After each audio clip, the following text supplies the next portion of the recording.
Savez-vous que être un chrétien, être un homme de Dieu, une femme de Dieu, ce n'est pas assez pour avoir un mariage heureux. Tu peux prier, jeûner, ce n'est pas assez. Et je sais que quand je vous dis ça, vous me direz, coach, je suis convaincu du contraire parce qu'on m'a sûrement enseigné que dès que tu es chrétien, tu trouves une femme à l'église, tout ira bien. Je suis désolé de vous emmener la mauvaise nouvelle, ok? Mais c'est la vérité. Être chrétien, ce n'est pas assez, ok? Et donnez-moi une chance de m'expliquer avant de me juger, terminez la vidéo avec moi et vous me direz après, coach, tu peux peut-être avoir raison. Ou bien, coach, tu as tort. J'attends votre point de vue dans les commentaires de la vidéo. OK? Il y a 3 points que je veux élaborer. Le premier point, c'est ceci.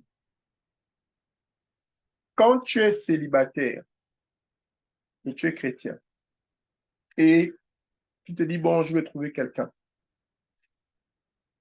il faut comprendre une chose. Tu es célibataire, donc tu penses comme un célibataire.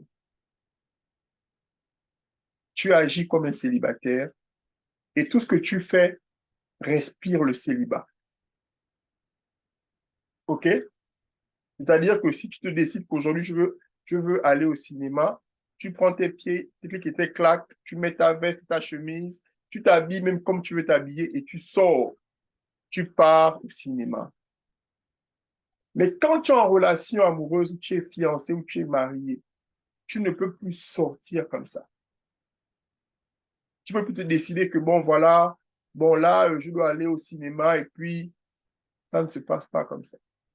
Tu dois consulter l'autre et dire à l'autre, OK, chérie, ce samedi, à 15 heures, je vais aller au cinéma. C'était l'un des plus grands problèmes que j'ai eu parce que au début de mon mariage, ma difficulté, c'était que je ne réalisais pas que je pensais toujours comme un célibataire. Et il y a un verset biblique qui m'a beaucoup aidé. C'est dans le livre de Matthieu 9, verset 17. OK? Il dit ceci.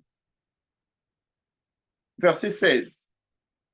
Personne ne rapisse un vieux vêtement avec un morceau d'étoffe neuf, car la pièce rapportée arracherait une partie du vieux manteau et la déchirure serait pire qu'avant. De même, on ne verse pas dans les vieilles outres du vin nouveau, sinon celle-ci éclate. Le vin se répand et les outres sont perdues. Non, on met le vin nouveau dans des outres neuves.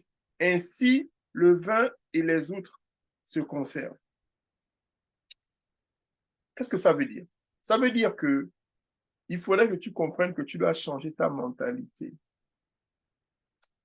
De mentalité de célibataire à mentalité de marié. C'est très important. Pourquoi? Parce que le mariage n'est qu'une cérémonie. Ou encore, les noces, le mariage, c'est un mode de vie. Tu comprends? C'est important pour toi d'avoir une préparation. Préparation, ça veut dire, avant le mariage, il y a des enseignements, des cours, des formations que tu dois prendre pour te préparer à penser différemment de qui tu es. Vous comprenez? Ça, c'est l'erreur numéro 1 qui cause que beaucoup de couples, qu'ils soient chrétiens ou non chrétiens, traversent des problèmes et des situations. Parce que ton partenaire, il est peut-être attirant, il est peut-être ton genre de personne, il croit peut-être en Dieu, mais il n'a pas la mentalité qu'il a n'a rien à voir avec la tienne. Vous comprenez? Donc, il est important pour toi d'être enseigné. Pas dans toutes les églises, hein, mais la majorité des églises, on te dira, c'est pas bon de rester seul, il faut te marier. Mais il n'y a pas une formation pendant la période de fiançailles où on te fait asseoir 2 fois par semaine et on t'enseigne. sur les réalités du mariage, comment le mariage fonctionne, les problèmes qu'on rencontre dans le mariage, les difficultés qu'on a.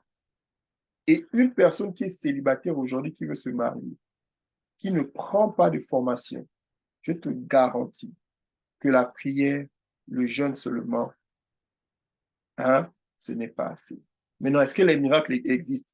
Les miracles existent. Mais pourquoi chercher à demander à Dieu un miracle sur quelque chose que toi-même tu vas chercher à te préparer? Vous comprenez? Donc, à la prochaine vidéo, je vous parlerai des deux autres points. OK?